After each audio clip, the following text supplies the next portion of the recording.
McLaren arrive in Abu Dhabi carrying a weight no front-running team ever wants to feel. It isn't the pressure of expectation, it's the pressure of choice. A choice so sharp it threatens to split the garage in two. For the first time this season, the question haunting them is no longer theoretical. It's real, immediate, and impossible to dodge. Protect Lando Norris's fragile championship lead, or let Oscar Piastri fight freely for a dream that's slipping away. The paddock can feel the fracture. Qatar didn't just derail a strategy, it detonated the trust that held the lineup together. Piastri, bruised and furious after losing a win he had earned, arrives 16 points behind, needing the race of his life just to keep the title alive. Norris arrives with everything to lose, only a podium away from becoming world champion, yet one bad call away from watching it all vanish. And in the shadows, Max Verstappen waits. 12 points back, untouched by McLaren's internal turmoil, ready to seize on even a second of hesitation. Abu Dhabi won't forgive indecision, and McLaren are running out of time. And if you're watching this, stay with me, this story becomes even more explosive. The wounds from Qatar haven't faded, they've hardened. That single strategy error, the call that left both McLarens exposed under the safety car, didn't just cost a victory, it reshaped the title fight and carved a deep line through the garage.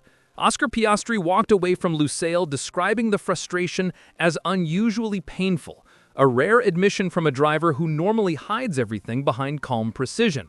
Martin Brundle went even further, calling him broken, as he tried to explain a weekend he had dominated yet somehow lost. That pain follows him into Yas Marina, amplified by McLaren's rookie driver requirement that forces him to surrender FP1. On a circuit where daylight and twilight distort grip levels by the minute, losing that hour isn't an inconvenience, it's a handicap. Verstappen will fine-tune immediately, Norris will settle early, Piastri will join late, already chasing. And all of it feeds a tension that no championship leader wants swirling in his mirrors. Norris may be ahead on points, but the emotional landscape has shifted. The trust that once anchored the team now feels brittle, stretched thin by silence, pressure, and unanswered questions. Zak Brown's voice after Qatar revealed what everyone feared. McLaren are standing at a crossroads, and no one inside the camp can agree which path keeps their title hopes alive. His refusal to rule out team orders, his admission that the subject must be discussed for Abu Dhabi, sent a tremor through the paddock. Every syllable felt like a signal, every pause like a warning. McLaren are no longer hiding from the dilemma, they're trapped in it. Andrea Stella, ever the engineer of calm, insists on fairness. As long as both drivers remain mathematically alive, he says they will be treated equally. Piastri will not be asked to step aside. It's a noble principle, but one that now feels dangerously exposed against the cold, unforgiving reality of the points table. Because Stella knows the math. He knows Piastri sits 16 points behind. He knows Verstappen is only 12 away. He knows one misjudged radio call could burn an entire season. What's emerging isn't a strategy, it's a disconnect. A split between Brown's uneasy pragmatism and Stella's idealism, both pulling the team in opposite directions at the worst possible moment. And the garage feels it. For Oscar Piastri, Abu Dhabi isn't just a race, it's a tightrope stretched across a championship cliff. The numbers are merciless. To stay alive, he must finish in the top two. Nothing less. If he wins, Norris must stumble to 6th or lower. If he finishes second, he needs Norris outside the points and Verstappen off the podium. It's not a scenario, it's a gauntlet thrown down by fate and arithmetic. And Yas Marina is no ally. This track rewards precision, patience, and track position, not chaos. Piastri can't afford to bleed a single point, can't afford internal politics, and absolutely cannot afford another Qatar-style collapse. Yet every variable surrounding him hints at danger. Verstappen is close enough to strike. Norris is defending the dream of a lifetime. McLaren are juggling fairness, fear, and fallout all at once. Norris's path is simpler. Finish on the podium and he is world champion. But simplicity does not mean comfort. He carries the heavy crown of the favorite, the candidate with everything to lose. And the pressure only grows when the man chasing him shares his garage, his data, and a raw wound from Lusail. the tension is no longer theoretical. It lives inside every number on the standing sheet, every point separating hope from heartbreak, and the weekend hasn't even started. Lando Norris arrives in Abu Dhabi with the target as clear as it is crushing, a single podium to become world champion. On paper, it's the most forgiving scenario he could hope for, but the emotional terrain beneath him has shifted into something far more treacherous. Because Norris isn't just fighting Verstappen, he's fighting the fallout from Qatar and the doubt that it unleashed. For the first time all season, people outside the garage are openly questioning whether Oscar Piastri will feel inclined to help him.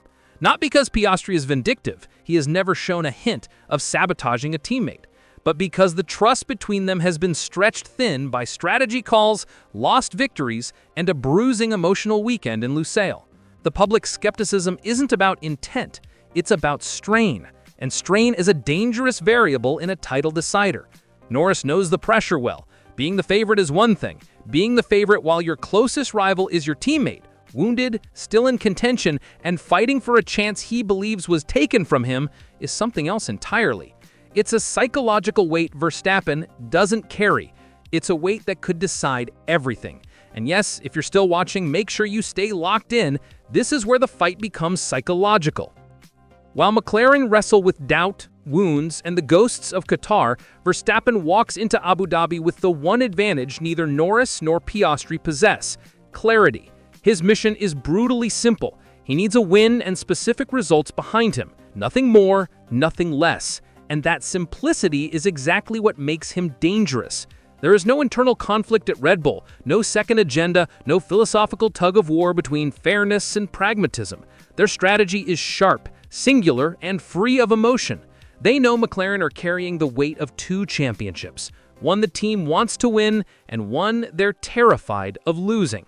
Verstappen can smell the uncertainty, and he has spent the second half of the season punishing every McLaren hesitation with near-surgical precision.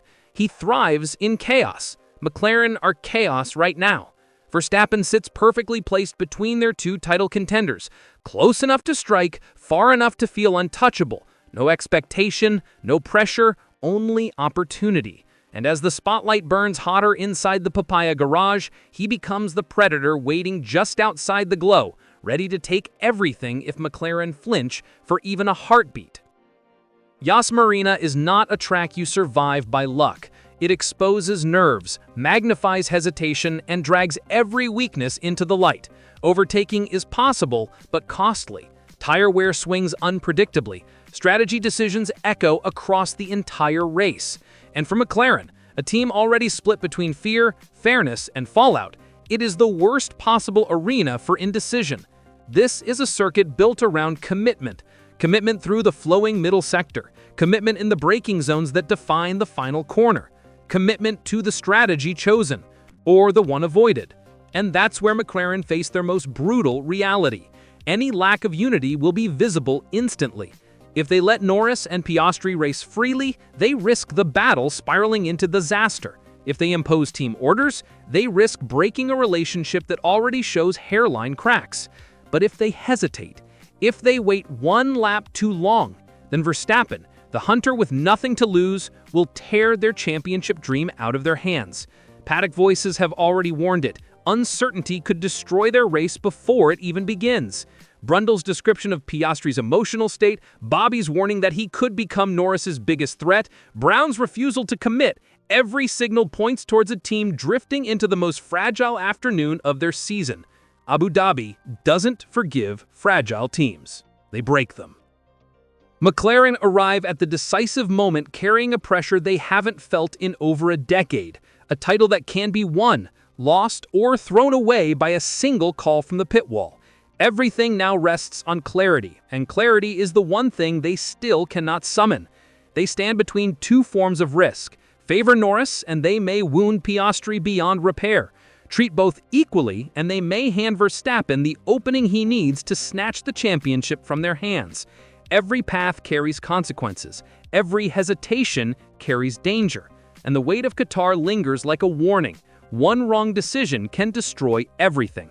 Norris has the advantage. Verstappen has the momentum. Piastri has the fire of a driver who believes he still has something to reclaim. But none of that matters if McLaren cannot hold their nerve when the lights go out. Abu Dhabi is no longer just a race. It is a referendum on trust, judgment, and the lessons they claim to have learned. Everything is still on the table. Every scenario still alive. And before we finish, don't forget to stick with this story. The moment McLaren's real strategy emerges, the entire championship will flip. When that truth is finally revealed, it will redefine the race, the season, and the future of their lineup.